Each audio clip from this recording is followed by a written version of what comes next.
maximiser la valeur ajoutée nationale qu'en matière de création d'emplois. Ces industries peuvent par exemple concerner la transformation de la noix de cajou, du riz ou encore du bois.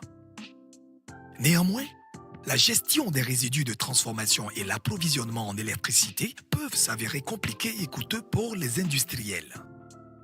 Le projet AgroGazelec, appuyé par le Fonds français pour l'environnement mondial, a pour vocation de les valoriser en les transformant en électricité au sein même des agro-industries. S'ils sont gérés de manière durable, ces résidus deviennent une opportunité pour ces entreprises. Leur facture d'électricité est effacée et ils peuvent également bénéficier de revenus complémentaires avec la revente de biocharbon ou de l'excédent d'électricité sur les réseaux électriques. L'objectif du programme est de développer une solution viable pour la valorisation des résidus agricoles et agro-industriels à travers leur gazéification et la production d'électricité dans des groupes électrogènes adaptés. De par sa modularité, cette technologie est adaptée pour des puissances entre 100 kW et 2 MW électriques. Cela passe notamment par la capitalisation d'expériences précédentes au Cambodge où IED Invest opère ce type de centrale depuis 2011 afin de transférer cette technologie ainsi que sa fabrication en Afrique de l'Ouest. La réalisation de projets pilotes permettra de mettre l'accent sur l'appropriation locale à travers de la formation et de répliquer ce modèle dans la sous-région, que ce soit à partir de coques d'anacarde, de balles de riz ou de résidus issus de la transformation du bois par exemple. Le programme AgroGazelec favorisera ainsi le développement du tissu économique local, la transition énergétique ainsi que la protection de l'environnement.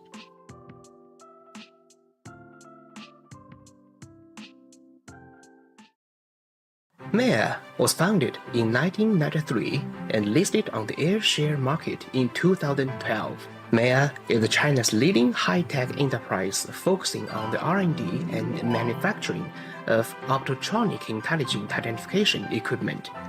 Maya is committed to applying intelligent identification technology to cashew sorting and processing by developing a full range of cashew color sorters, such as CF series, KM series, KF series, KFS3 series, K4 series, KS4 series, CG.A series, M series, XS series, XM series, XL series, etc.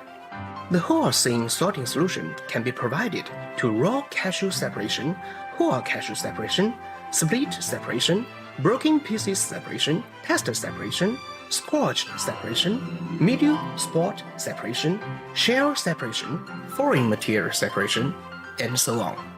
Maya brand new cashew color sorter, equipped with AI deep learning technology based on massive cashew sorting data, can quickly build and iterate deep learning sorting models to break the problems of micro-color difference, mold and spores which are difficult to solve with traditional color sorters, significantly improving the sorting efficiency and impurities such as single spot, multiple spot, micro-color difference, skin, insect spots, mold and wrinkled skin of cashew kernels. In addition, based on engineering design and intelligent manufacturing, the structure of the whole machine is highly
En Afrique et en Asie, augmenter la compétitivité des produits finis tout en réduisant la facture énergétique grâce à la valorisation de biomasse représente un enjeu économique majeur pour les pays, tant pour maximiser la valeur ajoutée nationale qu'en matière de création d'emplois. Ces industries peuvent par exemple concerner la transformation de la noix de cajou, du riz ou encore du bois. Néanmoins, la gestion des résidus de transformation et l'approvisionnement en électricité peuvent s'avérer compliqués et coûteux pour les industriels. Le projet AgroGazelec, appuyé par le Fonds français pour l'environnement mondial, a pour vocation de les valoriser en les transformant en électricité au sein même des agro-industries. S'ils sont gérés de manière durable, ces résidus deviennent une opportunité pour ces entreprises. Leur facture d'électricité est effacée et ils peuvent également bénéficier de revenus complémentaires avec la revente de biocharbon ou de l'excédent d'électricité sur le réseau électrique. L'objectif du programme est de développer une solution viable pour la valorisation des résidus agricoles et agro-industriels à travers leur gazéification et la production d'électricité dans des groupes électrogènes adaptés. De par sa modularité, cette technologie est adaptée pour des puissances entre 100 kW et 2 MW électriques. Cela passe notamment par la capitalisation d'expériences précédentes au Cambodge où IED Invest opère ce type de centrale depuis 2011 afin de transférer cette technologie ainsi que sa fabrication en Afrique de l'Ouest.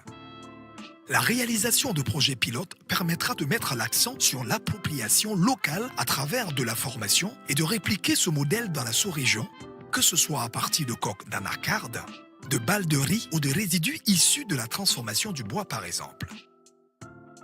Le programme AgroGazelec favorisera ainsi le développement du tissu économique local, la transition énergétique ainsi que la protection de l'environnement.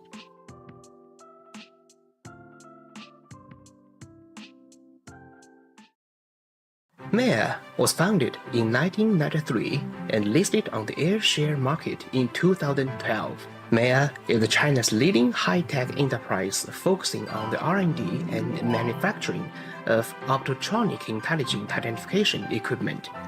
Maya is committed to applying intelligent identification technology to cashew sorting and processing by developing a full range of cashew color sorters, such as CF series, KM series, KF series, KFS3 series, K4 series, KS4 series, CG.A series, M series, XS series, XM series, XL series, etc. The whole scene sorting solution can be provided to raw cashew separation, whole cashew separation, split separation, broken pieces separation, tester separation, squashed separation, medium spot separation, shell separation, foreign material separation, and so on. Maya brand new cashew color sorter, equipped with AI deep learning technology based on massive cashew sorting data, can quickly build and iterate deep learning sorting models to break the problems of micro color difference, mold and spores, which are difficult to solve with traditional color sorters, significantly improving the sorting efficiency and impurities such as single spot, multiple spot, micro color difference, skin, insect spores, mold and wrinkled skin of cashew kernels. In addition, based on engineering design and intelligent manufacturing, the structure of the whole machine is highly standardized and modularized, which greatly enhance the stability and reliability. Maya is dedicated to creating more value for cashew processors.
Hello from wherever you are, and welcome to another session of the Global Markets Encounter with Jim Fitzpatrick. The session is available in both French and English, and you can access your preferred language via the globe icon on the bottom left side of your screen. The webinar is also streamed live on the ACA Facebook page and YouTube channel. You can ask questions and leave comments in the discussion box below. I would like to mention that this webinar is made possible because of the support from our partners and sponsors, to mention the European Union, the Organization of African, Caribbean, and Pacific States, the GIZ Move Com Cashew Project, the Sustainable Nuts Initiative, and cashewinformation.com. Before inviting Jim for today's session, let me remind you that the 19th ACA Annual Cashew Conference and Expo will take place at the GNICC in Dar es Salaam, Tanzania, from 18 to 22nd of November this year. If you register now till August 31st, you can enjoy 40% off all your conference rates. Good morning, Jim. Morning, Stella. How are you? I'm good. How are you too? All good, thanks. I'm just back from a trip to Turkmenistan. I was working on almonds and pistachios with the International Trade Center.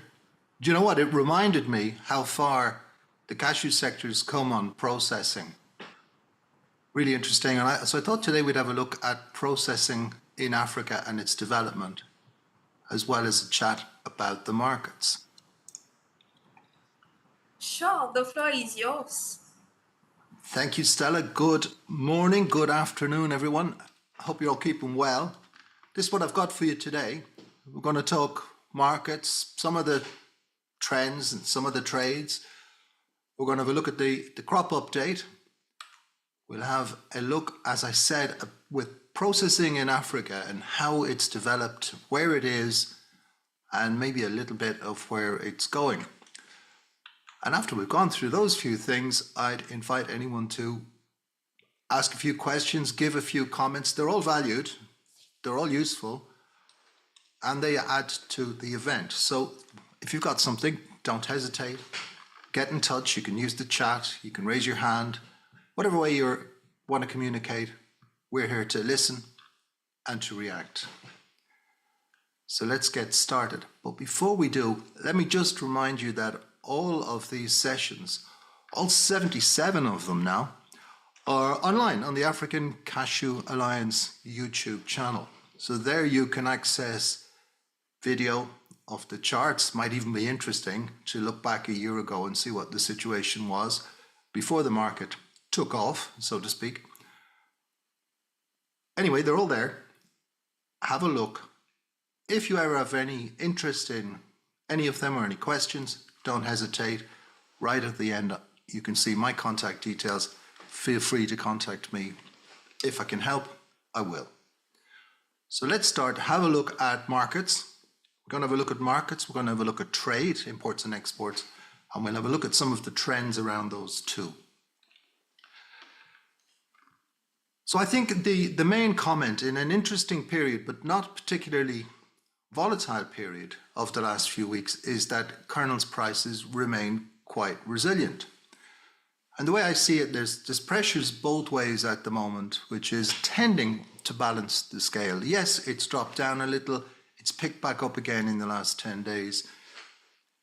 Influences for lower prices and influence for higher prices. First of all, the lower prices. Well, I think we're probably looking at significant kernels inventories in some markets, probably mainly the United States.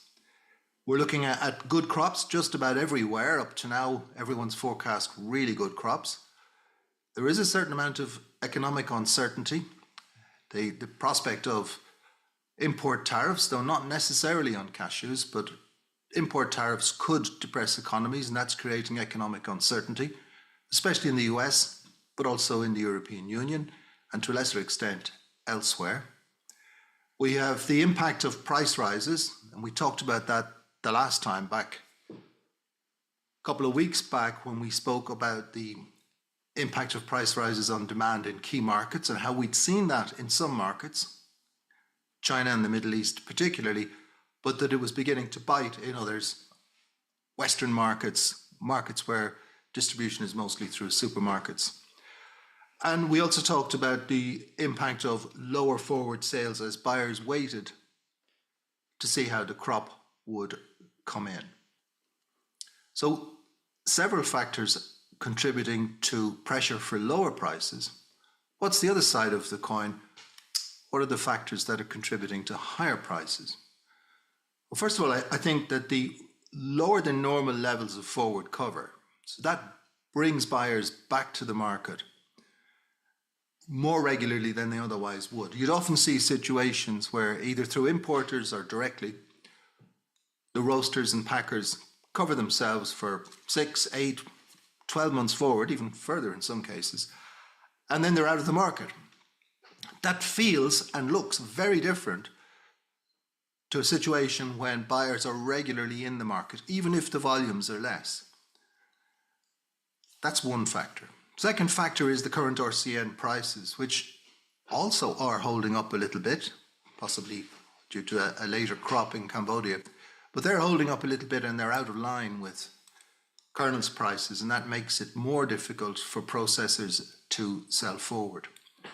Other factors related to operation of processing. So profit margins have been under pressure. They've been under pressure for some time, despite the rising prices in 2024. Rising costs, particularly costs of energy, but also costs of labour. And the other side of the trade war impact is that it could also increase prices. For example, if we got increased almond prices in Europe, would buyers tend to look more at cashews? It's a thought.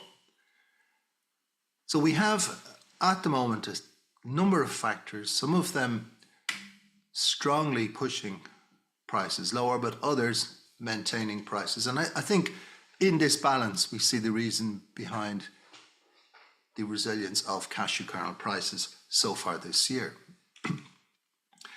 As I said the last time, and I wanted to come back to this because I always call this a dangerous time of year. What I mean by that is that it's a time of year when it's easy to make mistakes. It's a time of year when volatility is often at its greatest, and it's a time of year when things may not be as they seem.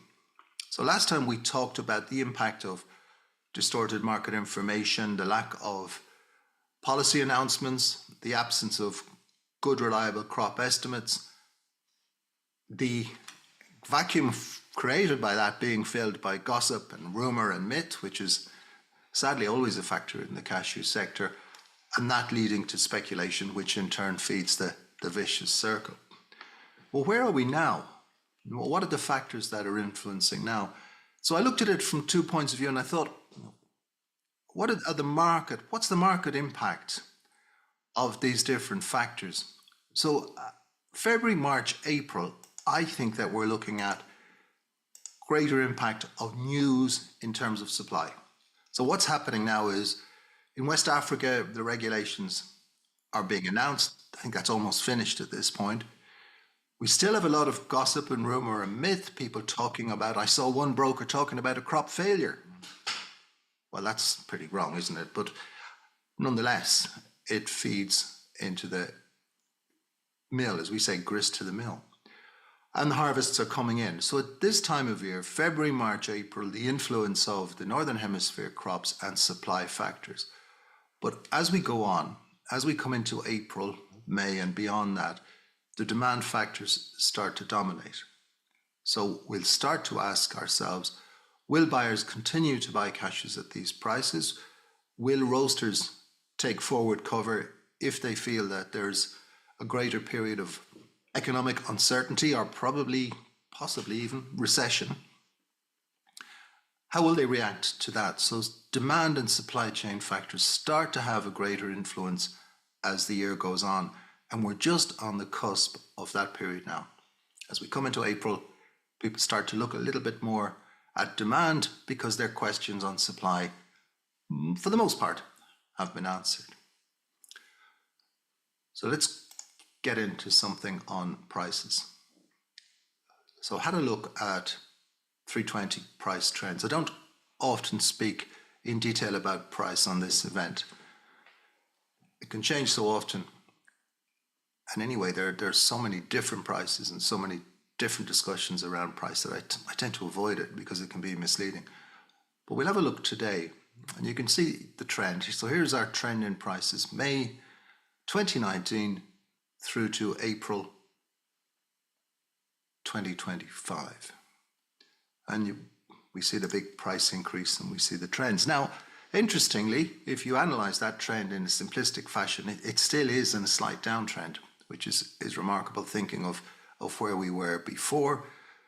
As recently as 2021, we were up at 345. As recently as last May, June, we were up around 360, very briefly, but we were there. And when we look at this, I thought, let's have a look at the averages. So when we look at the 2-year average and the 5-year average, they're around about the same, around about $2.90. So whereas these prices today, and for the purpose of this, I've taken the price around $3.30 FOB for 320s. That would be 330 FOB Vietnam. African kernels would be 20 to 30 cents higher. Indian kernels would be higher again. So we're a little bit over the 2-year average, we're a little bit over the 5-year average, but we've got to take into account that both of those include the 15-year low period that we saw surprisingly in 2023 and into 2024. And that was based on primarily on economic problems that kicked off in 2022. So we are now 11.5% higher than the 2-year average. The market is 27% higher than it was in April of last year. And prices are at the average price of the last 12 months, which is interesting. So we have seen a relatively narrow range, by the standards of previous years, a relatively narrow range since the market spiked up and then rebounded in May and June of last year. So looking at this, what we probably can say that during previous months, and it would be a reasonable conclusion at that time to think that prices would again return toward, well, possibly even sub $3 a pound. Now that hasn't happened and it doesn't look likely. So when we look at this, what we can say is that the majority of the forward cover is priced at or below today's rates. So forward cover is well priced. That doesn't mean it's down here at the very low levels. It's somewhere in this region. It's probably, for the most part, somewhere between $3.20 and $3.40. Second factor is that most inventories at destination, because they will have been shipped in during last year, are priced below today's market price. So that creates a buffer. And it means that the motivation for importers particularly to try and push market prices down is less than normal. Normally at this time of year, most of us as importers, certainly in the past when I was an importer, you'd want low prices so you could take your cover and work your way then through the year. Probably a little bit different now because anything that's bought is below the market and people would be tending to be concerned about the possibility of defaults, but they would also be concerned that prices might fall. So let's not undermine what we own by pushing the market down. And that's adding to the general resilience of the 320 prices for the time being. Second factor, let's have a look at the raw cashew nut price trend. So I've done this on a much longer period of time. It's back to 2015 all the way through to the last price was recorded on Monday. And so what I do is analysing the market, we put in all the different prices from different origins. I've named 6 of them here, West African, East African origins. Others are also included, but not shown. And then we work out a world average. So what we do is we equalise the quality. We bring it all back to 48 pounds. It's theoretical calculation, of course. And we work out an average. And what we can see is that clearly, again, the market's moved up. But the question is, how does this relate to the current kernels prices? So let's have a look at this market and let's see if there's, when did we last see this kind of movement? Now, first of all, I think interestingly, the average price since 2015 is almost exactly the current market price on the index, which is kind of interesting. So we've got average kernels prices, 11% over the 5-year average, and we have roughly average raw cashew nut prices. But a lot of other things have changed in that period. But let's look at a couple of periods of volatility. There are two in particular. One is back during COVID-19. So the market... Recording in progress. So if we look at this, we saw last year the market spiking up after a long period of low prices. In my view, too low prices, and if you were with us a year ago in March, you would have heard us talking about this has to go up simply because it's been too low for too long. So that was the reaction there. The catalyst, not necessarily the absolute cause, but certainly the catalyst for the move was the suspension in Côte d'Ivoire. Today we're at a different situation. We're at prices which are just at the end of a short period of about a year when prices were high or too high. Now, what makes me say they're too high? Well, if their RCN prices don't match kernels, then they're too high. Simple as that. Because ultimately, this business works because people consume cashew kernels. If processors can't profitably process them, then we don't have a business.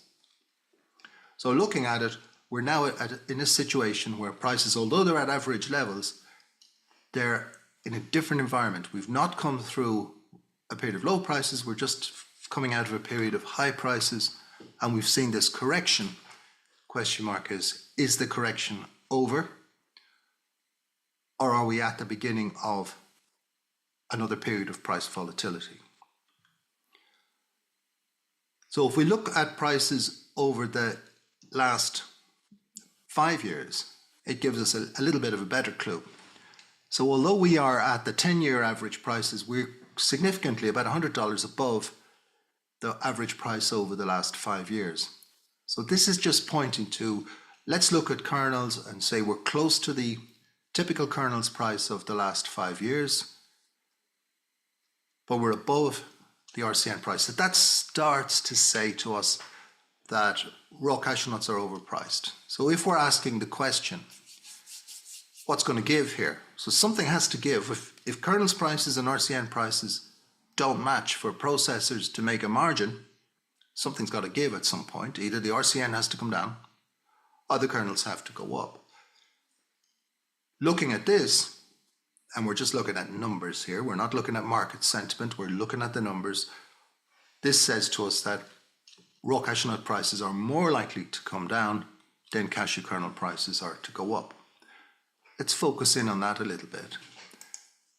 And let's have a look at maybe origin-wise. So the blue bars are the current prices, cost and freight, and these are offered prices. Okay, so these are not necessarily traded, these are offered prices that we pick up in the market from all of those quotes we get from different importers and traders every day. They're all adjusted to £48. So if it's a high quality £52 RCN, it's adjusted back to 48 to try and make the comparison. Blue is 2025, red is 2024. Obviously, all prices are higher now than they were a year ago. That's not news to anyone. By how much are they higher is more of an interesting question. Now, when we look and we see countries like Guinea, Togo, Burkina Faso on the current prices, we see that the black bar, which is the change in the average price over the year, it's low. So those are somewhat undervalued compared to last year. But when we look at the two major origins, Côte d'Ivoire and the current prices, and Ghana, both would appear that the RCN price has moved up more than the equivalent kernels price. So this would again lead me to conclude that in these major origins right now, we're still to find the real price. There still is a moment, a potential that the international, and I've calculated the average cost of kernels for a processor. Sales price, this is cost, and it's gross cost. So don't think that cashew kernels are processed really cheap at the moment. They're not. This is about the cost of operations. We do two things. We calculate the average cost of kernels based on Ghanaian prices and quality, and then we calculate the cost of the 320s within that mix. And what we see is that when we apply the market prices, that the red is the international market, that the margins for Vietnamese processors based on current international prices are non-existent. And even for Indian processors, so an Indian processor processing Ghanaian good quality, netting out £49 and selling it in the Indian domestic market, yeah, can probably make a margin, but there's nothing particularly attractive about that margin. It would be a gross margin of about 14%, which means you've got to pay from the 14% finance, administration, tax, and of course you've got to make a margin. So this doesn't look like a particularly good calculation, at least based on 320s. So when we look at this, I think we can conclude that the offers from Côte d'Ivoire, and to a lesser extent from Ghana, do not make a profitable calculation for processors based on today's kernels market, where we can see that for most of the volume that's to come to the market, we're out of line.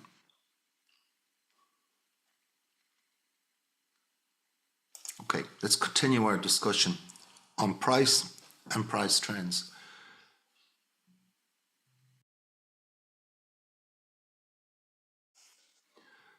So are prices sustainable in 2025? Are the current prices sustainable? So let's have a look at a few of the factors. We talked about the resilience of kernels prices, and I think that prices have been somewhat supported so far by later crop arrivals, particularly in Cambodia, and the lower carry-in of raw cashew nut stocks. In fact, the carry-in of stocks this year is lower than in any of the previous 3 years. We know, as we've just discussed, that RCN prices are above the kernel's equivalent in the marketplace, which does make business quite difficult. We know that kernels buyers have waited and that they have been rewarded for waiting, because they have been able to buy in January, but particularly February and March, they've been able to buy cashew kernels cheaper than they might have bought them earlier in the year. We know that they still have some business to do. They've done well buying the dips, and we know they've still some business to do, which keeps them in the market. And as I was said earlier, and I think that needs to be emphasized,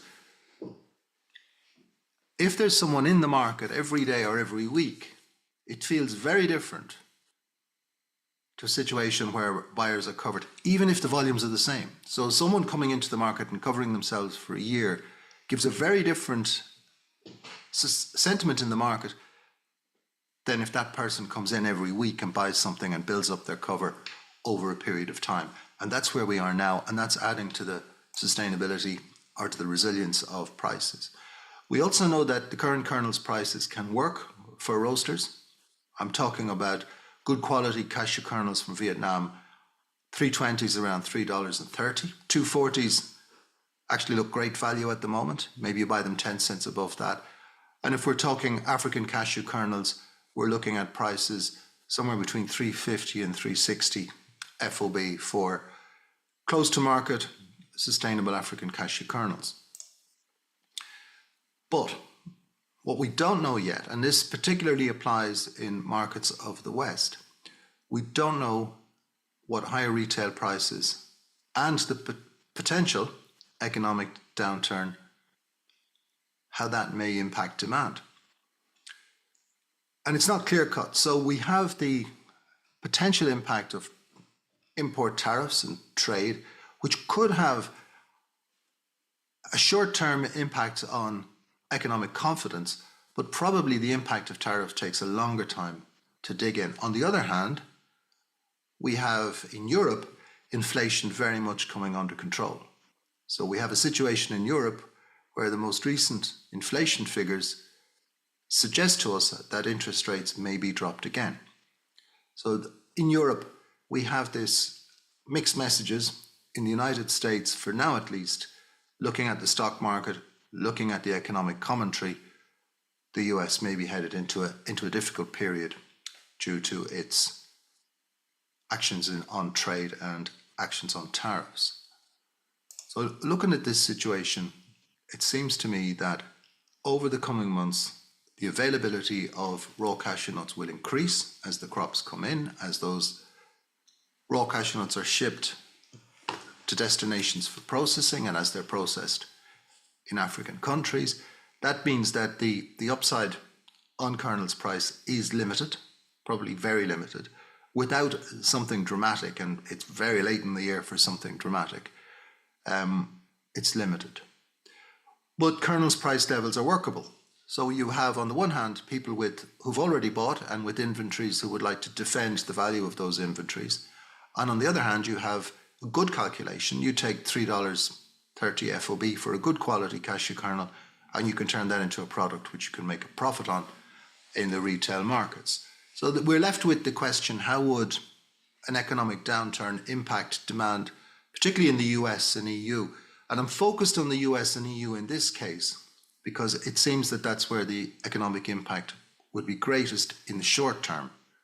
If we look at important markets, India, the most important market, it's unlikely to have a short-term impact. If anything, it might support the consumption of cashew kernels. If we look in China, one of the fastest growing markets, we already have seen the impact of higher prices. So it seems to me unlikely in the short term that we're going to see any further problems or distress. And I'm going to look at trade in a moment, and we get an idea of how that's been impacted and how that may have changed as prices have risen. So let's have a look at that. Let's have a look at demand. And the best short-term indicator of demand is shipments from Vietnam. Vietnam has 89% of the US market, 72% of the EU market, 95% of the Chinese market. It's a really good indicator of international trade. So when we look at exports from Vietnam over the January-February period, we see exports were down by 28% on the first 2 months. Now, we need to temper that comment by looking at 2024. You know, 2024 is by far the record export period for the entire year, never mind for Jan, Feb. So when we look at this and we say 28% down, we go, yeah, that's a huge decline, but we need to compare it with other years. So if we compare it with 2023, it's comparable. It's only about 8% of a change, but it's about 8% up. So that's interesting of itself.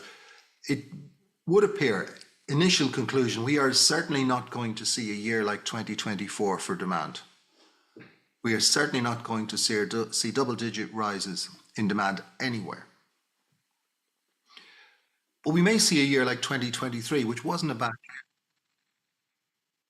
And we may well see a year in which the production and the consumption match 2023.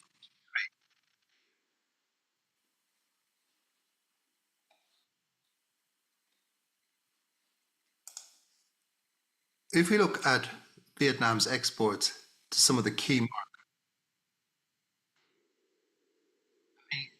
just ask my colleagues at ACA to have a look at the interpretation channel.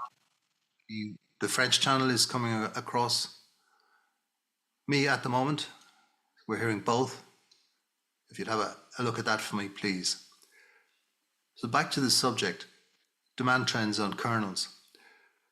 If we look at Vietnam's exports to some of the key markets, so I looked at the top 6 in Europe: UK, Germany, Netherlands, Italy, Spain, and France, China, the United States, and the UAE as an indicator of demand in Western Asia. Well, we can see clearly that, as you'd expect, imports are down, or exports from Vietnam are down in each of the 3. So, and significantly so. shipments to China down by 56%, shipments to the US down 33%, the UAE down 38%. Europe looks a little bit less impacted. It is interesting. Europe seems to be maintaining at least a good share of the gains from last year at this early stage. Now that may be for seasonal reasons, it may be for pricing reasons, but it would be encouraging from a European point of view, particularly as tenders and buying now in Europe has taken place and demand does begin to look resilient. But what we see in these markets, China is a price-sensitive market, the US is a somewhat price-sensitive market, and the UAE is also a price-sensitive market. So we are seeing reaction to prices, especially in China, and this is only continuing a trend that started in the middle of last year. So second half of last year, Vietnam's shipments to China were significantly down. You may have seen that the last time we talked on the GME, we analysed Chinese shipments from last year. So what we're seeing, I think, is that the record export trade, this massive increase last year, is impacting trade this year. People anticipated higher prices. They looked at the market a little bit differently. Maybe they built some inventories. Maybe they bought early and then they stopped buying. So we're not seeing forward buying. So people have been waiting. Now, you would expect as we get into April and May, as those demand side factors start to take over in how the market is viewed, we're going to see more buyers into the market and they will be buying. But they will support prices when they come to market, how they come to market, and in what volume they come to market will influence exactly where prices settle in the coming weeks. We'll have a look at RCN now, and we're going to look again at Vietnam as an indicator. Vietnam is the biggest importer of raw cashew nuts, as you probably know. And if we look at Vietnam's imports through to the first half of March, so January, February, first half of March included, they're down by about 25%. And what we see is that they're majorly down from West Africa, down from Cote d'Ivoire, down from Ghana, and down from Nigeria. Now, Nigeria, Ghana, even Cote d'Ivoire, these are not hugely significant numbers. So saying they're 68% down means something like 30,000 tons. It's not hugely significant. What may be significant or more significant is Cambodia. So imports in the first 2.5 months of the year from Cambodia in 2025 were just over 38,000 tons compared to 75,000 tons in 2024. Now that would lead us to start to think that there is a later crop in Cambodia, and when you speak to people in Cambodia, that too is what you hear. Now I'm not hearing that means that the crop is significantly lower or that there's in any way a major crop problem in Cambodia. In fact, the market price, as we'll discuss shortly, indicates that there isn't. But what has happened is, of course, that processors in Vietnam, through their activities in East Africa, have imported 101,000 tons from Tanzania. That's 90% up on last year. It's almost double what was imported last year in the same period. So there is a strategy amongst Vietnam processors of making sure that their early season needs are covered, and they've done that by buying in Tanzania. Unfortunately, Tanzanian raw cashews, very high quality, but in this case also pretty high prices for the most part. That means that the inventory, whatever's left in Vietnam right now, is high-priced inventory because it's Tanzanian, it's Cambodian. That's also a factor supporting prices, at least in the short term. So overall, imports down significantly by 100,000 tons over the year. And exports, if you convert the difference in exports into raw cashew nuts, so I use 22%, 0.22 for the conversion factor, that's a net yield factor, including processing losses. Exports down about 129,000 tonnes, imports down about 102,000 tonnes. Pretty much balanced, to be honest, and there's not a huge difference. So the fact that imports are down doesn't necessarily mean that there's a crisis or a lack of inventory. Where the imports are coming from means that there may be more larger nuts around. Cambodia will give more 160s and 180s. Tanzania will give more 240s. And that may be part of the reason to explain why the large nuts and the 320s have gotten a little bit closer in price over the last 6 or 8 weeks. So relatively balanced, low-key situation. In fact, when you look at the year so far, it looks a little bit like 2023. It's 2024 that looks like the anomaly rather than 2025. So let's look at some of the early indicators. So we're still talking about demand primarily. And what we're seeing is that kernels demand has been impacted last year and into this year in the more price-sensitive markets. Secondly, buyers, particularly forward buyers, are being very careful in their approach. They've made sure not to be caught with high prices in a falling market. In anticipation of a big crop, they waited, and so far that's worked for them. It's worked more for kernels buyers than it has for RCN buyers so far, but it has worked.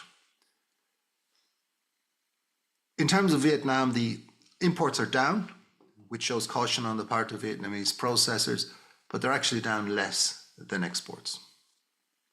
The reason then you would say that there might be a tightness of inventory in Vietnam is lower carry-in stocks at the beginning of the year, a later crop in Cambodia, and later entry into the West African market. Balanced by additional imports from Tanzania, but that balance will go out of kilter. So what you would suggest at this point is that processors in Vietnam need to see Cambodian raw cashew nuts coming, and they are beginning to see that, and processors in India and in Vietnam should be just about ready now to get going, and we have seen that over the last 10 days significantly in West Africa. Problem is, the prices in the key suppliers in West Africa are a little bit too high to be justified in the current kernels market. And that's always the issue. I mean, if you enter the market and you buy at prices that you think are too high, you're supporting those prices. If you wait, you're risking that you won't have the material in time. So particularly when carry-in stocks are low, it's very difficult to do that. When Vietnamese processors have 750, 800,000 tons from Cambodia under their belt, they'll look at this a little bit differently, I think. So the ingredients are there. If there was a crop problem, the market would react, and it could react quite seriously. But that is, as you see on the slide, that's a big if. There's no real indication of that right now. So let's have a look at production. Let's have a look at the crop update to see what we're hearing and what we're seeing from the major producers. So what I'll do is I'll have a look at 3 of the major producers, and then we'll have a look at other countries one by one. So we start with the biggest producer, Côte d'Ivoire, and it looks so far so good. Situation seems to me that processors are well sold to the European market on their whole grades. RCN buyers from abroad for international trade in RCN are interested, but there's something of a price standoff, and there's really no reason for regulators to intervene as they did last year.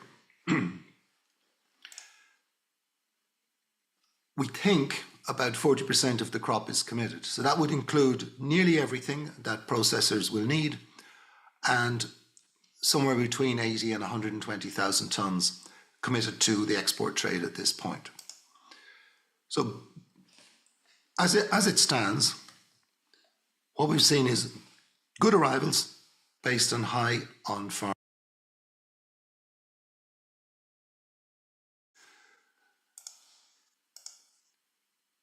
We saw early in the season very high quality, particularly in the more southerly growing areas. As you know, cashews grow in the the northern half of the country, in Côte d'Ivoire, and the lower part of not an issue with the crop. That's the usual situation in the country. Right now, the processors seem to be well covered. They have tended to withdraw from the market. They bought early around the minimum price, a little bit higher than that. They bought 425 as the minimum price. That's CFA per kilo. They paid up to 450. Some paid even 500. They appear to be well covered, and for the most part, they're not in the market at the moment. Farm gate for what's left. We think after Ramadan, farm gate for what's left. We think after Ramadan, and there is like some selling pressure as farmers start to want to turn some of those cashews into cash, and the harvest continues, particularly in the northern part of the country. So generally speaking, quite a good outlook. My guess is that this year is a big crop. The indicators that we have compared to previous years would indicate a crop up here approaching record levels. And it wouldn't surprise me at all if we had a record crop in Côte d'Ivoire this year. Other estimates, and I think the official estimate is down around the 1.2 million tonnes. We'll see. But I've seen some yield per hectare figures for certain important producing areas. And although they're not rigorous scientific data, they are scientific data. And it make me tend to believe that this is a very good crop coming up. Let's have a look then at Cambodia. So really what we've seen in Cambodia following a very good crop last year. So as we came into the year, last year's crop was about 840,000 tonnes. That was a pretty good crop. Crop has been growing. More trees have been coming online. Yields last year weren't particularly outstanding, but enough more additional trees came online to boost the crop up around this 840,000 level. This year, the early season situation was that the January-February outturn, so you do get a crop starting maybe even in December. Most of it comes February, March, April, but the January-February outturns were lower than expected. And it was quite a dry December. We've had some rains since, and that was reflected in prices. So early season prices were around about 6,000 real. That's 1,400, 1,460 US dollars a ton at the farm gate. Remember, in Cambodia, prices are quoted undried at the farm gate. Most exports are made before the nuts are dried and bagged. This week, prices have slipped back, 5,450, that's about $1,300 per ton for undried RCN. So arrivals have improved. Some rains in February have helped. There is a disagreement on that. Some people say that the rains damaged, other people say that they helped. The market tells us, in terms of price movement, that they helped. Now, I would suggest that looking at the situation now, what we're seeing is that the early estimates of a very big crop, around about 900,000 tonnes, and those were official estimates, that is probably looking a little bit optimistic at this point. The yields, particularly early season yields, may be down somewhat, but there are more trees coming into production. So we get yields down a little bit, more trees coming into production. That would start to get people thinking about maybe a crop similar to last year. I've spoken to a lot of friends in Cambodia. I work with a project there called the EU-German CapSafe project, which is a development project on cashews in the country. And spoken to a lot of stakeholders, and what I hear is about the same as last year, maybe a little bit lower. Not a major problem, but needs to be watched. That's going to reveal itself in the coming 3 or 4 weeks. But we do know that the markets come down. That suggests more material available. More material means the crop is coming in now. Looking at India, it is actually early in India. There was a time when this would be well into the crop, but it is early. If we look at the Indian situation, so India, as you know, is massive grower of cashews, which are consumed in the country. The average production over 5 years is calculated at about 718,000 tonnes. That places India third in the world after Cote d'Ivoire and Cambodia. The record crop is about 880,000 tonnes or thereabouts. So what we're looking at is the crop started, arrivals are moderate. What we see is that raw cashew nut prices are higher than last year, but that the prices remain in line with the kernels market. So the RCN prices they've risen by roughly the same amount as kernels prices. And I understand demand in India is steady enough for the time of year. Now, I think in time we are going to see a huge boost in Indian demand for cashew kernels, but that's probably not for this year, that's for the years to come. Early forecast, and this was from the All India Cashew Association, forecasting a crop of somewhere between 775 and 800,000 tonnes. That was at the Indian dried fruit event, Mewa India in Bombay, and also repeated at the World Cashew Conference. So a little bit old, getting a few weeks old, this estimate now, but we don't see anything that would suggest any major problems. So that's the three major countries. Let's have a quick update on Africa.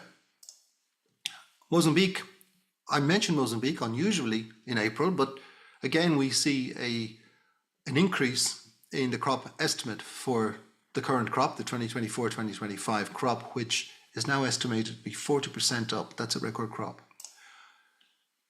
Nigeria, the news I'm hearing is that they're waiting for the second crop, a little bit of a hiatus between the two. There's so many stories going around. Some people talking about heat damaging the crop, some saying that the rain is damaging the crop, some saying the rain is good for the crop. The market price has been rising. That's been driven by foreign exchange. There is a lot of material flowing in across the border from Benin. It's really difficult to work this out. My guess is you're looking at a pretty decent crop in Nigeria this year, but you have particular strains in the country, in the economy, and in the methods of trade, which is causing some stress in the RCN business. Benin still looks like a good crop. Estimates, I haven't heard any change in the estimates. Looks good. Cross-border smuggling is a major factor still into Nigeria, into Togo. This is due to the ban on RCN. And it's not because the government doesn't want to enforce the ban. It's simply because it's a really difficult job and it's not going very well. So material is creeping out. You would have to ask, is that not necessary? Because simply there isn't enough processing capacity in the country to absorb a crop like this. Ghana, prices have fallen, second crop coming along, looks like good quality. Prices have fallen. We had these wild early season prices, 23 CDs. That's back to around about the minimum or the guide price, around about $960. Good quality raw material. Crop looks better. Official estimates suggest a good crop this year. I'm going with that. I think it is a good crop. Guinea, Republic of Guinea, this could be big. This could be a big crop. Now, there has been some weather disruption in some areas, but all indicators are that the crop was very good ahead of that. I find it difficult to decipher exactly the situation, so I listen to that is likely to happen, meaning that trade through Senegal will be much like last year. On the other hand, the downside of shipping through Bissau is that it's not an easy port and the market will receive the raw cashew nuts a little bit more slowly. And that's important, but it's mostly important to people who are interested in specifically Guinea-Bissau quality, which is high quality and processes very well. Togo, I don't normally talk about Togo because it's a relatively small producer, but with the developments of the sector there, I'm going to start talking about Togo a little bit more. What we are seeing is this influx of raw material from Benin. We're seeing steady prices. a good crop, although what the local production absolutely is difficult to ascertain because of the movement of raw cashew nuts cross-border. And exports are due to start this week, so that material will come to.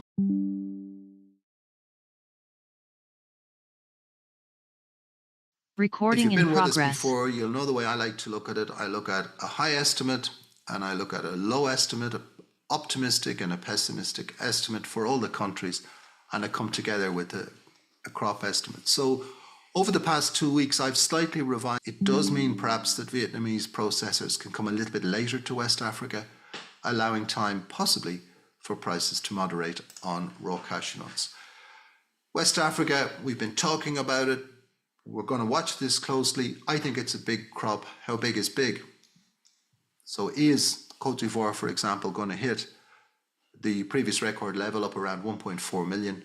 Or will it be, as the official estimate, of higher prices, tariffs, the trade war, the economic uncertainty, but also the other side of the coin, which is that forward cover isn't as extensive as previously. People have prices to protect, and raw cashew nuts, and indeed inventories at destinations for processing, doesn't really favour lower prices. So I think we're still looking at, if we want to talk about price, we're still looking at a fairly limited range, and I definitely do not see a return to the kind of prices that we saw in the first half of 2024. More likely that we see prices within the current range. As I said, we're going to talk about processing in Africa. So I want to give you a profile of where African cashew processing is and how it's progressed and where it's likely to go. So let's dig into some of the numbers. If we look at the total African cashew processing, we see tremendous growth. We see 21% annual growth between 2019 and 2024. Most of that growth is, of course, in West Africa. Cote d'Ivoire is the major player. But East Africa too has seen growth. And we are beginning to see something of a recovery in Mozambique in the last 2 years, more profitability, better operations. And we are beginning to see the dawning of a new period of processing development in Tanzania. Very positive growth, very strong growth, and the trend suggests that this is likely to continue. If we look at the key measurement, which we often adopt, is how much of the crop is processed. So if we looked at India, for example, we would see India's processing something like 200% of its production because it imports. When we look in Africa, what we see in 2024 is about 17% of the crop. Now we're talking across the whole continent, but about 17% of all the crops are processed at origin in African countries. And that's pretty good. When you look at the trend, you can see that it's been steadily upward since 2009.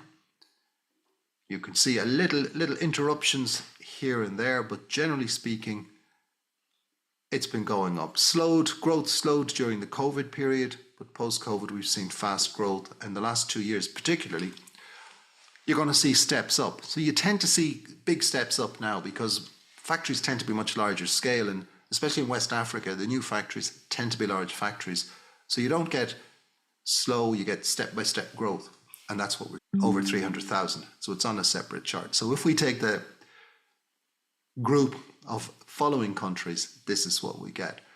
So if we take Mozambique as a good example, so Mozambique processing had been rising through the manual period, through the semi-mechanized period, continued upwards, hit a little bit of a crisis, particularly during COVID, particularly when raw cashew nut prices and kernels prices were out of line. It fell away, and now we're beginning to see the recovery again. If we look in Benin, for example, we see steady growth falling away as it was very difficult to be competitive in processing 2019, 2020, 21, 22, And then the Arise project has kicked in, and we see a big spike up from last year, and we're going to see another spike up in the coming year. It may not be the perfect project, it may not be the perfect organization of a sector, but it is definitely increasing processing, whatever way we look at it. Similarly, countries where we basically have no regulation. So we look at Benin with high regulation, we look at Mozambique with support, moderate regulation, and we look at Nigeria and Ghana with relatively light, or in case of Nigeria, no regulation of the sector, but we still see growth in processing. Nigeria is the green bars, and if you follow the trend, it's pretty strong. So what I'm saying is that over all of these countries, we have seen growth in processing. And it's really kicked off with the availability of mechanized solutions. Growth rates since mechanization became readily available. And although that goes back a long way in Vietnam, in Africa, we're really only talking about from the middle of the last decade onwards, we see it move up. Now, most of these countries offer investment incentives. I think all of them offer some form of tax incentive. They offer other things, free import of machines for cashew processing, assistance with expatriate management, and other factors. But very few of them have cashew-specific factors. If we look at Côte d'Ivoire, we see a different situation. We see direct subsidy of the industry, and we see huge growth. And you see that that growth has kicked in since the introduction of the current support regime and the attractiveness of Côte d'Ivoire for cashew investment. So you have the subsidies and the incentives there. On the other side, you have a much lower quality raw cashew nut than you would have available in countries like Benin or Ghana, for example. But in 2024, 60% or just over 60% of African cashew processing was in Côte d'Ivoire. To put that into perspective, the country produces about a third of Africa's cashews. So it produces a third of Africa's cashews in 2024, but processed 60%. So it's clear that at this level, 344,000 tons of processing, and it will again be higher this year, that indicates really strong growth. There are questions, and we might come to those in a moment. African cashew processing is driven by success in the European market. In 2024, African processors had a 20% share of the European market. That puts them in second place after Vietnam, which still dominates at 72%. But there's more African cashews consumed in Europe than Brazil, India, Indonesia, and all of their countries combined. This at 38,114 tons of kernels imported. This is a pretty good achievement, and you can see this has been happening for some time. The big moves 2021, actually during COVID, and it's picked up from there. And that's for two reasons. One, Europeans are closer to West Africa, and two, processing and quality certified, or food safety certified, at least cashew kernels became available. EU plus UK imports grew at 6.8% in the 10 years to 2024. Africa's share grew at 23%, almost 4 times the average growth. And at the moment, there's no reason to think that that won't continue. So the argument in favor of location and sustainable processing, vis-a-vis Europe at least, is very strong. But if we look in the other market, where you might think that African cashew kernels would be successful, we see a different story. Growth in terms of market share has essentially stalled in the United States. So we're looking here at the percentage share, 7.1% share in 2024, just under 7% in 2022. So after an initial improvement, we're seeing stagnation. In fact, if we go back all the way to 2013, 2014, we see a market share of about 6.25%. not too far distant from 2023 and only marginally below what we saw in 2024. And it's an interesting thought, but Europeans bought 3 times more cashew kernels from Africa than Americans did in 2024, despite the fact that the 2 destination markets are roughly the same size. The US market is bigger, if anything. So we're looking at a situation where the location, quality, sustainability is beating price in Europe, which is not to say Europeans will pay any price. They're looking for value, but they're also prepared to pay for these other factors. Whereas in the US market, it appears that it's being difficult for African processors to break in, mainly because they need higher prices, and the US market has become very price focused. It's interesting because if we go back to this period, 2013 to 2018, American companies were very active in West Africa. You would regularly meet in West Africa, American companies looking to source. That's much less so now. It's much more looking toward the European market. So what are the attractions of buying in West Africa? Why has this worked? And I think, first of all, there is increasing and improving cost competitiveness. Now, it's not the obvious thing. It's not that you can say that African factories can process at the same cost as Vietnamese factories. They can't. And it's unlikely that they'll be able to do so in the foreseeable future. But they do have far lower supply chain costs.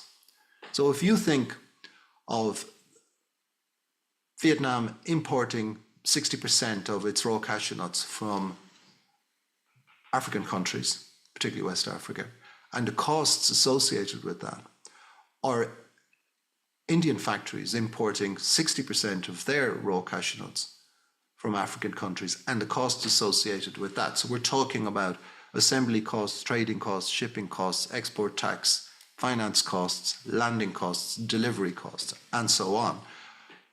Not to mention market volatility. What we're seeing is that the overall assembly cost for raw material is much higher at destination. That tends to offset, to a large extent, the higher processing operating costs. Why are processing operating costs higher? Well, they have the difficulties of being new businesses, number one. They have higher costs of utilities, particularly power. They have not yet exploited the byproducts, especially shell and cashew nut shell liquid, as they might do. And for many, marketing is not as efficient as it might be. But these are evolving.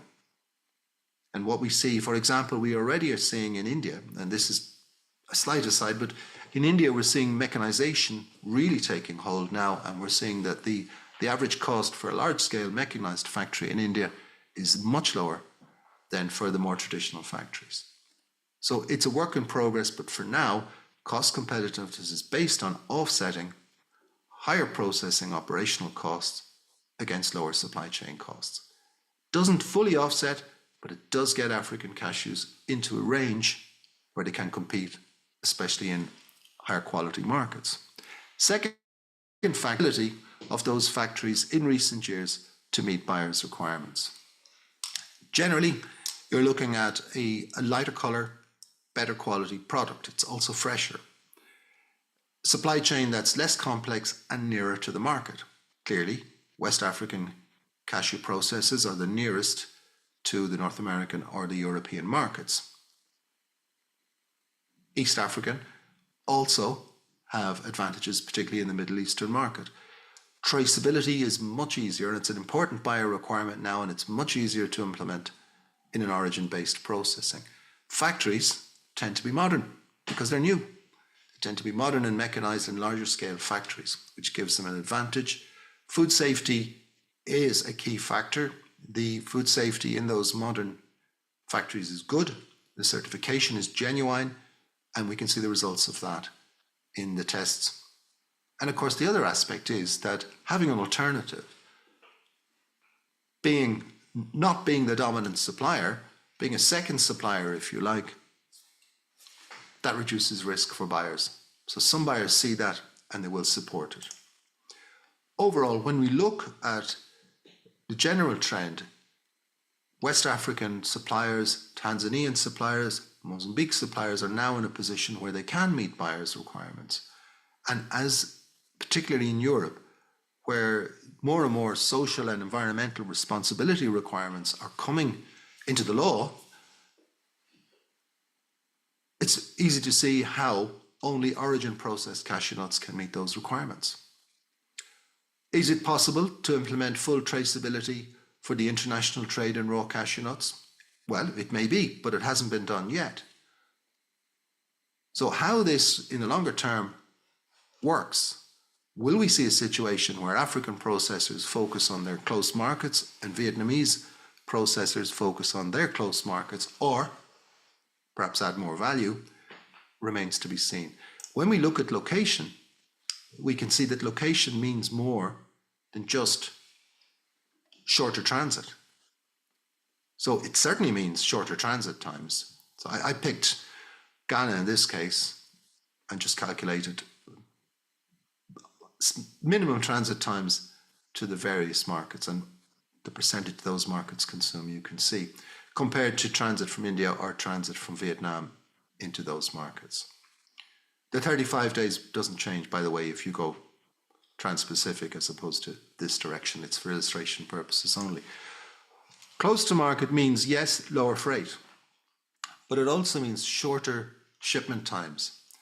That means that buyers need less inventory. If you can reorder and have that product with you in 30 days, that means you need to keep less inventory than if it takes 60 or 75 days to get it there. The kernels themselves are fresher and therefore have a longer shelf life. But it also means, because you need less inventory, you need less working capital. So it has a direct impact on the bottom line. Location is important. Location is making a difference.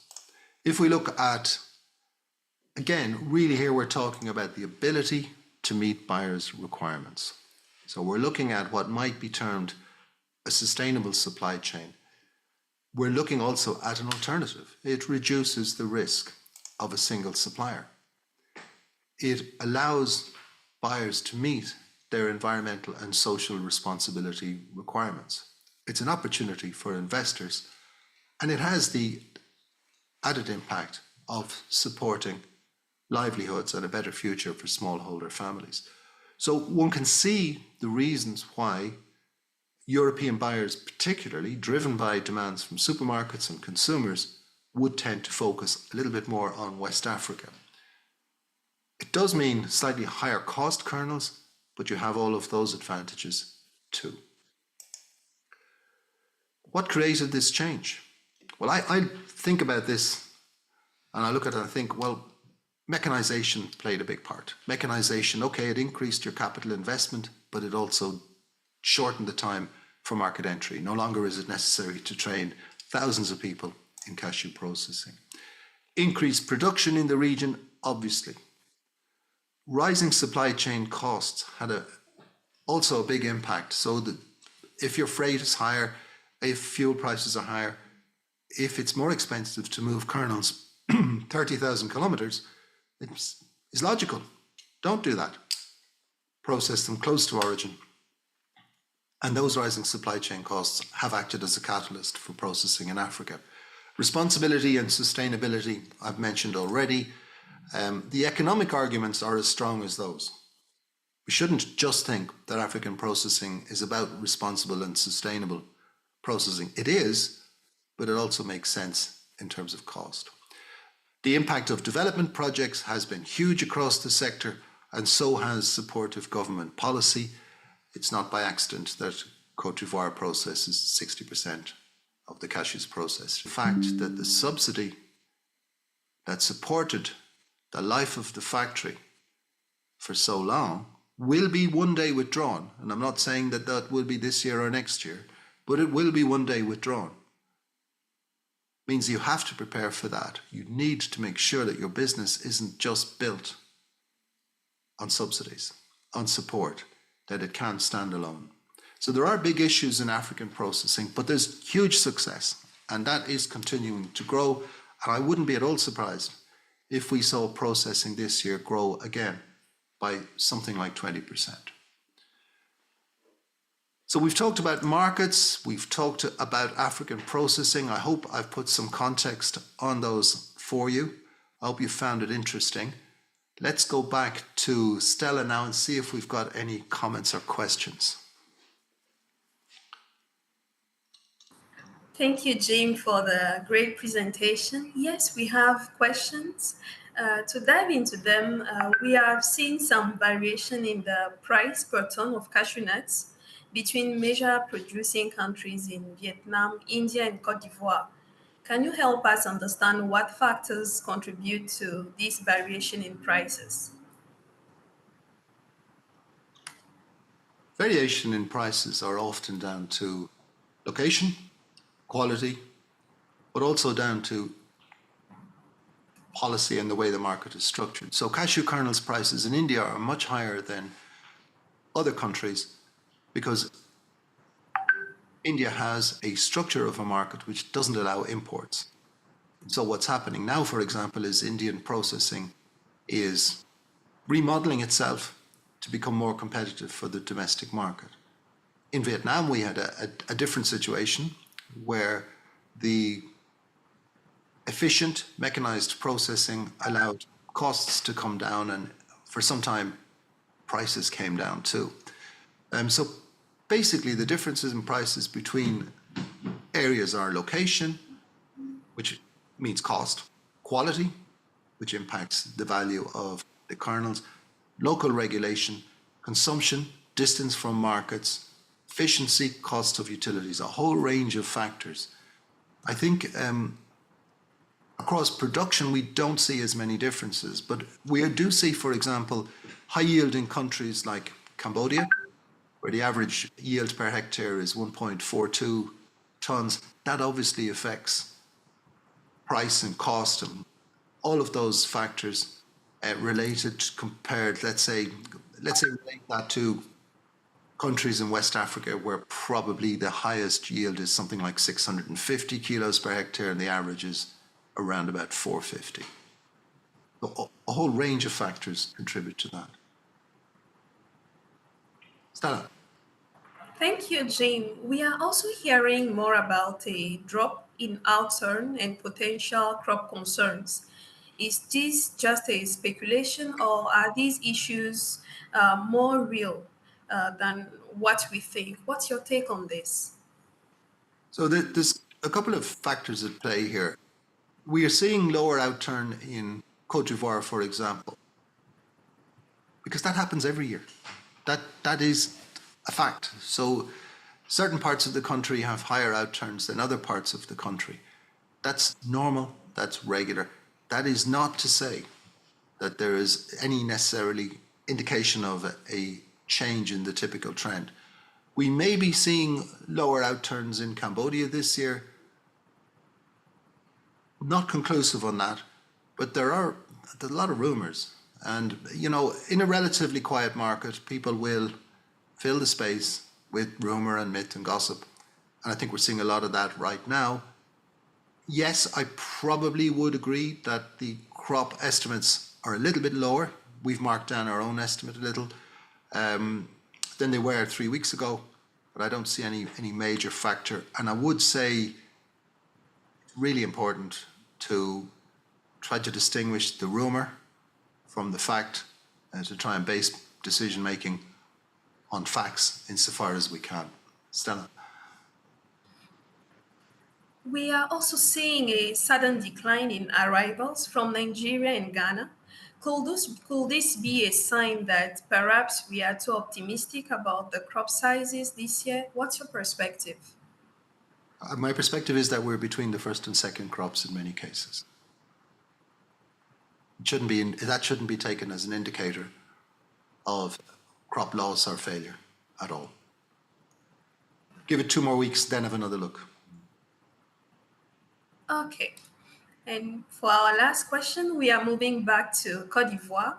The farm gate price of the RCN is currently $701 per ton, What factors are driving this price in 2025? I think the first factor is that the minimum price is set at the 425, and that is stopping prices going down any further as they might otherwise would. Prices were early on supported by good demand from processors who wanted to buy the higher quality raw material early in the season before exports could take place. Now, as we get into April, we're going to see more and more focus on exports, and it'll be interesting to see how that impacts the farm gate price. But the farm gate price is tending toward the minimum level. It is tending toward the 425. Therefore, we're pretty much at the bottom of at least where the market can trade legally. And therefore, I don't see any real pressure. I don't see any real downward pressure on that for the time being. But given the kernels market, nor do I see much upward pressure. So I don't think anyone can pay too much more at the farm gate. It's a tight calculation. You know, the farm gate price was set quite high this year by the government. It looks like that's worked. We'll see over time, but it may be difficult to defend the farm gate price as the year goes on if the crop turns out to be as good as we think it might be. Thank you very much, Jim. What should we expect for the next GME? What should we expect? Well, let's have a look at some summary on what we're looking at. I think now as we get to April, the outlook has changed a little bit. I think where we are right now is the existing stocks of raw cashew nuts match demand as it is. Kernels prices are around about the 10-year average, as I said, about 11% higher than the 2-year average and 27% higher than last year. That's not going to bring anyone racing into the market. There is more kernels inventory at destination. I think people brought kernels in voluntarily because they saw prices low. There was a risk of the introduction of import tariffs, even though that might be a low risk. And in a way, they were also bringing additional stock due to the contract. Lower forward cover, but that is gradually being taken. Tenders have been completed. Forward cover is now progressing. We are seeing people in the market. The crops look good. The risk of any form of crop failure is easing. The questions that are there, I think they're there around Cambodia, because information is very slow to come in Cambodia, although it remains relatively optimistic, and India, because it's at an early stage. There's no suggestion from the pricing, if we look in Cambodia or in India or elsewhere, there's no suggestion in the pricing in the markets that there's a problem with the crops at the moment. Raw cashew nut prices are still mismatched against kernels, but that mismatch, when we look at it, interestingly, is less than it was in 2024. That's really not a great deal of consolation for processors who are trying to make sense of all of this and trying to make some money out of it. But it might suggest that there is an option or a room, let's say, for a little decline in raw cashew nut prices in the coming weeks to try and match the kernels. I think the chances of kernels going significantly upwards is limited. I think the chances of kernels dropping down into the kind of region that we were in last year is also very unlikely. So I think we're going to trade in a range. I think that's good for business. And I think what really is needed now is a little recalibration of our CN prices to match kernels so buyers can get on with buying their kernels. I think that the West African situation in terms of policy, I'm going to call it meddling because I can't really come up with a better word, but the kind of ad hoc policy measures that we've seen every now and again, and we saw last year, the likelihood for that is receding. I don't think we're going to see that. I think it's a mix of processors having acted and covered what they need, and also I think regulators having learned some valuable lessons from last year. So overall, for April, don't see any reason for significant volatility. I think there will be continued modest buying of kernels. Demand will suffer, but demand will not be decimated unless we see some dramatic economic developments or something else. RCN prices probably will slip back. Interesting period, but nothing like the suggestion of the kind of volatility that we saw last year. We'll keep an eye on this because still questions, especially India, especially Cambodia. Keep an eye on what's going on there in terms of production. Any other questions, Stella? I see a few in the chat, but I think we've probably answered most of them. Yes, one has dropped in between. If we can take it, we are hearing that Nigeria has a second flowering and it is not happening. There may be also a second one in Ghana and Nigeria.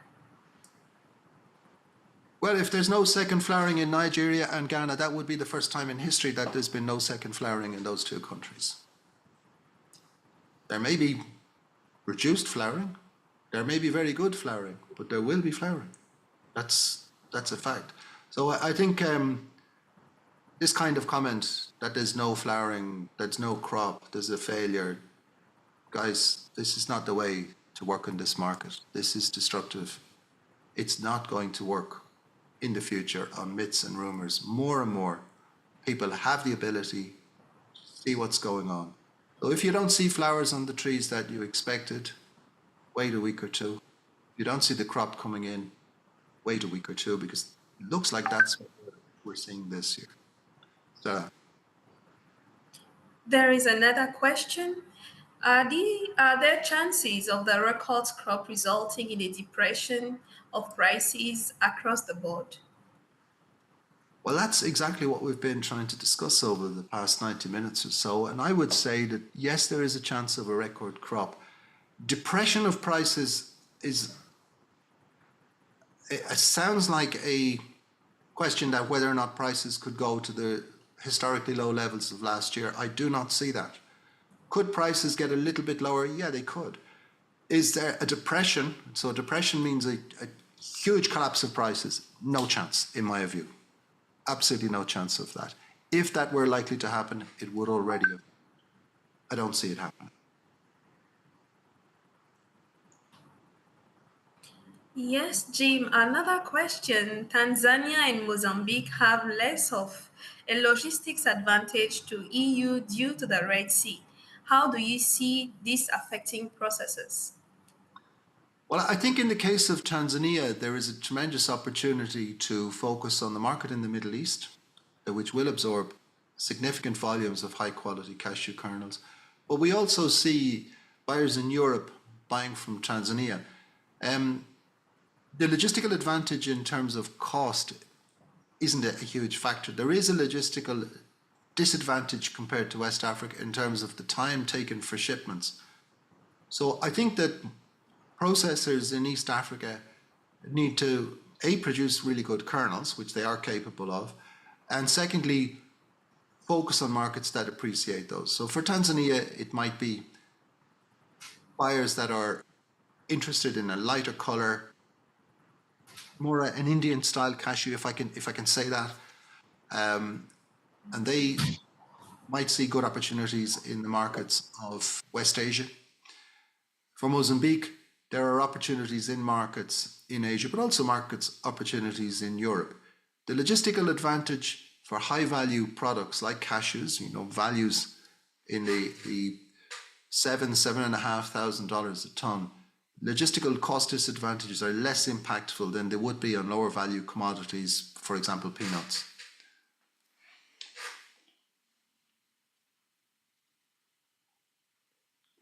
Interesting questions today, Stella, aren't they?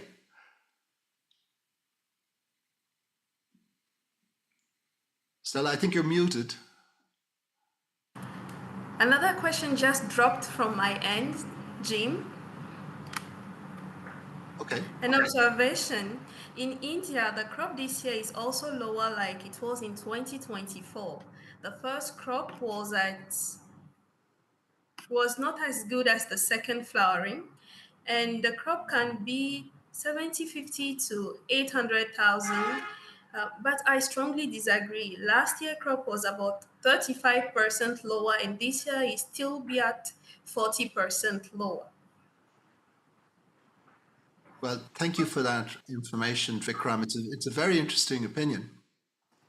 And of course, you could be right. That's why we need to always keep an eye on the situation as it develops in India.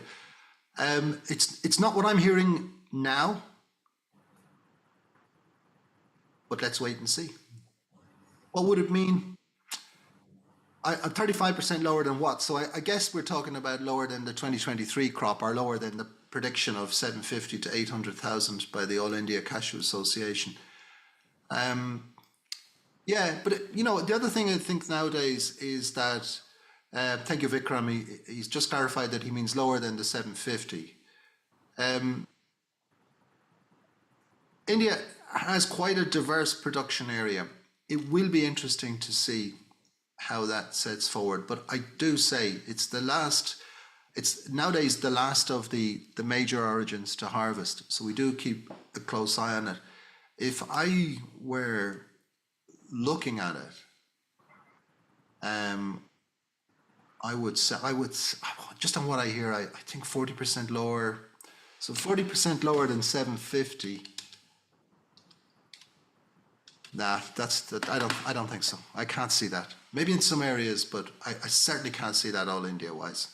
Vikram, it's good. Thank you for your contribution. It's really interesting. We might continue that discussion next time when we have more information from India.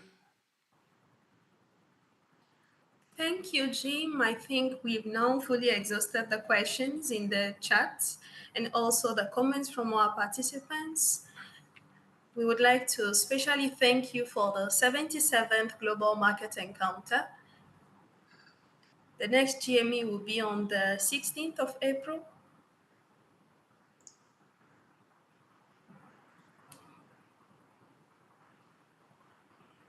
Let me just add my thanks to everyone. I see a lot of people online today. Thank you very much. Thanks to everyone who's asked questions. And thanks to you, Stella, for moderating this event. See you next time. Look forward to it. Thank you, Jim. And we are also thanking our partners and sponsors, to mention the European Union, the Organization of African, Caribbean, and Pacific States, the GIZ Movecom Cashew Project, the Sustainable Nuts Initiative, and cashewinformation.com. Let me also remind you that registration for the 19th ACA Annual Cashew Conference and Expo is still ongoing, with a 40% discount available on all conference rates. The networking platform remains available. Enjoy the rest of your session.